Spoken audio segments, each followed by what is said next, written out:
So we've already seen that we can represent capacitors in series with a single capacitance called a series capacitance. And so what we're really doing is we're pretending that this box containing all three of these capacitors is just acting like a single capacitor. And the series capacitance of these three capacitors is then determined this way. 1 over C series is equal to 1 over C1 plus 1 over C2 plus 1 over C3. So if we evaluate these for a particular example, then we can get a number and we can invert it and get what C series is.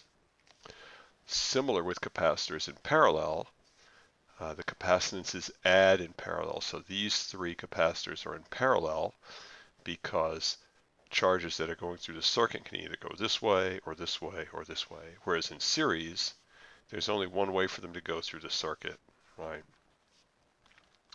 So to speak. And so these three capacitors are in parallel, and as we saw in class, capacitors in parallel just add. And so this tells us how to calculate the capacitance in parallel. This tells us how to add capacitors in series, and we'll see in the next slide how to add capacitors when you have a mixture of those things.